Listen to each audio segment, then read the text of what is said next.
আসসালামু আলাইকুম এভরিওয়ান। গল্পের নাম মেঘ বলেছে তুমি আমার, লিখেছেন তানজিল মিম। ব্রেকফাস্ট সেরে বাড়ির বাহিরে মোবাইল হাতে উঠানের সামনে দাঁড়িয়ে আছে নিলয়। বাড়ির মধ্যে নেটওয়ার্ক পাচ্ছে না, সাথে কারেন্ট নেই। নিলয় বেশ বিরক্ত বিষয়টাই। একে তো প্রচুর গরম, তার উপর মোবাইলের নেটওয়ার্কের এমন সমস্যা, সাথে আবার কারেন্ট নেই। নিলয় তার কপালের ঘামটা হাত দিয়ে মুছে অগ্রসর হলো বাড়ির বাহিরের দিকে।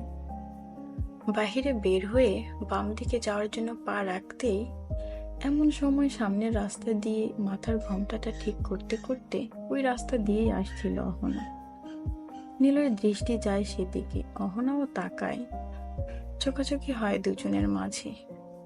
অহনা দৃষ্টি নামিয়ে ফেলে, তবে নীলয় তখনও তাকিয়ে রয়। অহনা সামনে এগিয়ে এসে বলে, কোথায় যাচ্ছেন নীলয় সাহেব?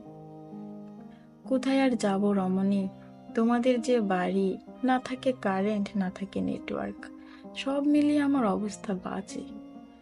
অহনা দাঁড়িয়ে পড়ে, বেশ অবাক স্বরে বলে, বাড়িতে কারেন্ট নেই? মাথা নাড়িয়ে না বলে নিলয়। অহনা কিছুক্ষণ আশেপাশে তাকিয়ে বলে, আপনার কি খুব বেশি গরম লাগছে নিলয় সাহেব? আমায় দেখে তোমার কি মনে হচ্ছে? গা বেয়ে কিভাবে ঘাম পড়ছে দেখছো না? মোহনা এবার তাকায় নীলয়ের মুখের দিকে, কপাল বেয়ে ঘাম পড়ছে তার। নীলয়ের চোখ দুটো বেশ সুন্দর, পাপড়িগুলো বেশ ঘন। অহনা না চাইতেও কয়েক সেকেন্ড তাকিয়ে রইল নীলয়ের চোখের দিকে। অহনা জড়সড় হয়ে বলে, একটা জায়গায় যাবেন, সেখানে আপনার একটুও গরম লাগবে না। নীলয় বেশি সময় নিল না, দ্রুত বলল, যাব।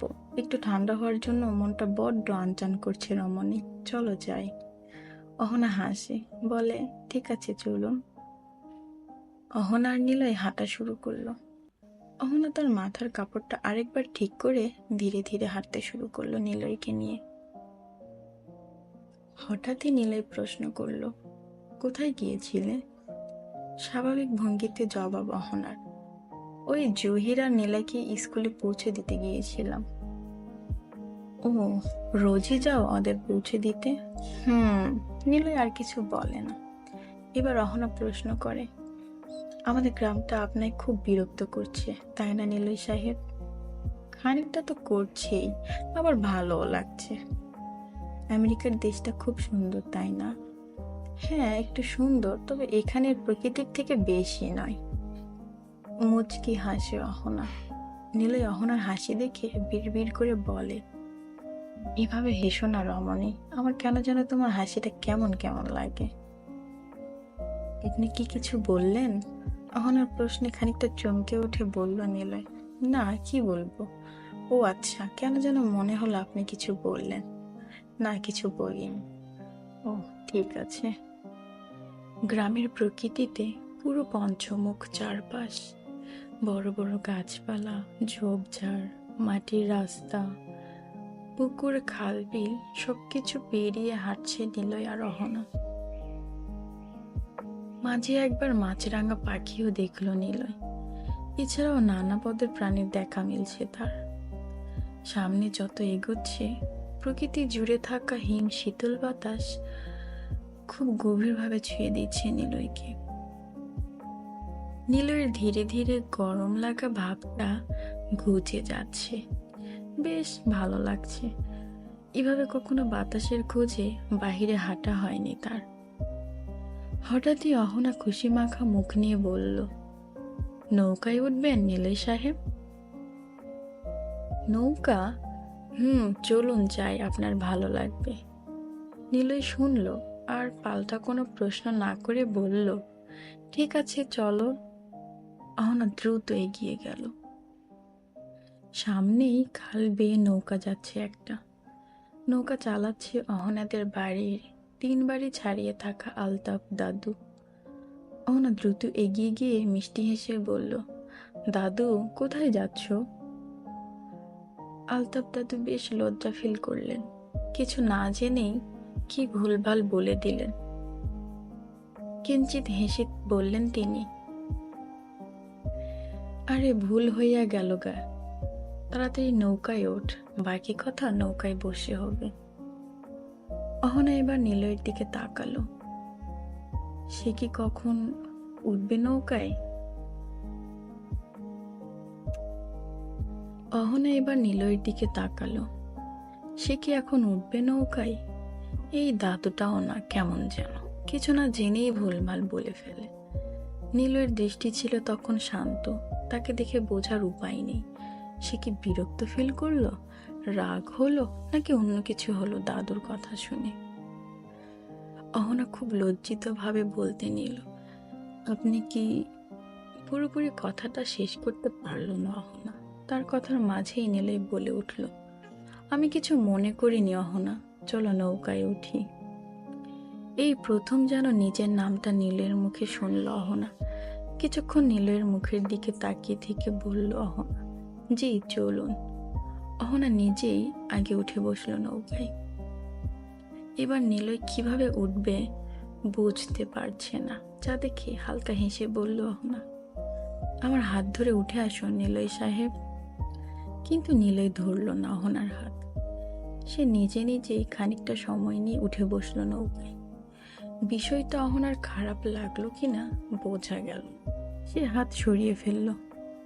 অতঃপর অহনা নিলয় দুজনেই পাশাপাশি বসলো নৌকার এ মাথায়, আর ও মাথায় মাঝি দাদু। মাঝখানে কিছু শুকনো ধান। অহনা বসেই আলতাফ দাদুকে উদ্দেশ্য করে বলল, চলো দাদু আমরা উঠেছি। আলতাফ দাদুও শুনলেন। ধীরে ধীরে নৌকা চালাতে শুরু করলো। খালে জোয়ার ছিল না বিধায় পানি ছিল অল্প। অহনা অন্যদিকে ঘুরে তাকিয়ে আছে। নিলয় দেখলো সেটা। মেয়েটা কি তার ব্যবহারে রাগ করলো? নিলয় সামনের মাঝির দিকে তাকালো। উনি তখন উল্টো দিকে নৌকা চালাতে ব্যস্ত। নিলয় হুট করে অহনার কানের কাছে নিজের মুখ নিয়ে খুব স্বল্প আওয়াজে বলল, খুব কি রাগ করেছ আমার ব্যবহারে অহনা? আসলে কি বলো তো, কোনো মেয়ের হাত ধরাটা আমার জন্য একটু আনিজিকর বিষয় না, কিন্তু তারপরও তোমার হাতটা কেন যেন ধরতে আমার কাছে সংকোচ ফিল হচ্ছিল, তাই ধরিনি। অহনা খানিকটা কেঁপে উঠল। পরক্ষণে নিজেকে সামলে নিয়ে বলল, না আমি কিছু মনে করিনি। অহনার কথা শুনে নীলয়ও হালকা হেসে বলে, আমি জানতাম তুমি কিছু মনে করবে না। প্রতি উত্তরে কোনো জবাব দেয় না অহনা। নীলয়ও আর কিছু বলে না। প্রকৃতিরা তখন কড়া রোদ্দুরে আচ্ছন্ন। রাখাল ভাইয়া গরু নিয়ে বসে আছে মাঠে। ছোট ছোট ছেলেমেয়েরা স্কুল ড্রেস পরে ফিরছিল বাড়ি। কেউ সাইকেল চালিয়ে যাচ্ছে দূরে, কেউ মাথায় ভারী বস্তা চাপিয়ে ছুটছিল বাড়ি, কেউ জাল ফেলে মাছ ধরে কাদামাখা শরীর নিয়ে ছুটে যাচ্ছিল দূরে। ছোট ছোট ছেলেমেয়েরা দল বেঁধে কাছি হাতে যাচ্ছিল যেন কোথায়। নীলয় সবাইকে খেয়াল করলো। প্রকৃতির শীতল ছোঁয়ায় ততক্ষণে সে ছিল ফুরফুরে। হাতে থাকা ফোনটায় কিছু কিছু ছবি ক্যাপচার করছিল। নীলয়রা আস্তে আস্তে এসে পৌঁছালো বিপুল টগর আর টগরের ফুল ভরা একটা নদীর পাড়ে। অহনা একটা বড়সড় তাল গাছ আর পাড় দেখিয়ে বলল মাঝি দাদুকে, ওখানেই নামিয়ে দাও দাদু ভাই। মাঝি দাদু শুনলেন। দ্রুত নামিয়ে দিলেন অহনা আর নিলয়কে।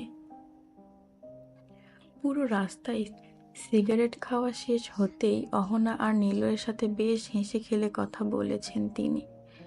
নিলয়ের বাবাকেও চেনেন উনি। একসময় নিলয়ের দাদুর সাথে বেশ ভাব ছিল তার। নিলয়ের দাদু যে একজন ভালো মানুষ ছিলেন তাও বলেছেন তিনি। নিলয় শুধু শুনে গেছে আর হালকা হেসেছে। ওরা নামতেই মাঝি দাদু চলে গেলেন নিজের গন্তব্যের উদ্দেশ্যে। অল্প সরু রাস্তা, যার দুই কিনারায় রয়েছে ইয়া বড় বড় তাল গাছ। তাল ধরেছে তাতে। রাস্তার দুপাশেই পানি থই থই করছে, ঢেউয়ে ঢেউয়ে খেলছে তারা। জায়গাটা খুব সুন্দর, বসার জন্য একপাশে বেঞ্চও আছে। অহনা নীলে কিছুক্ষণ বসে বসে গল্প করলো সেখানে। মুহূর্তটা বেশ সুন্দরই ছিল তাদের জন্য। নীলই মনে মনে আবারও বললেন, মাথার উপর মস্ত বড় সাদা আকাশ, দুই ধারে নদী আর মাঝখানে রাস্তা, আকাশ ভর্তি পাখি, প্রকৃতি জুড়ে হিমশীতল বাতাস, সঙ্গে পাশে এক সুন্দরী রমণী। বিষয়টা মন্দ না। হেসে ফেলে নিলয়, যা দেখে অহনা বলে, আপনি হাসছেন কেন? নিলয় হাসি থামায়, বেশ ডোন্ট কেয়ার ভাব নিয়ে বলে, বললে হয়তো তুমি বিশ্বাস করবে না রমণী, আমি এতক্ষণ কি আবোল তাবোল জিনিসপত্র ভেবেছি। অহনা বেশ অবাক হয়ে বলল, মানে? সবকিছুর মানে যে খুঁজতে নেই মিস অহনা। কিছু কিছু কথার মানেকে আপনা আপনি ছেড়ে দিতে হয় সময়ের তালিকায়, নয়তো ভুলে যেতে হয় তৎক্ষণাৎ। বুঝলেন কিছু? গল্পটির পরবর্তী পর্ব পেতে আমাদের চ্যানেলটিতে সাবস্ক্রাইব করুন এবং লাইক, কমেন্ট, শেয়ার দিয়ে পাশে থাকুন। নোটিফিকেশন পেতে পাশে থাকা বেল আইকনে ক্লিক করুন। ধন্যবাদ সবাইকে।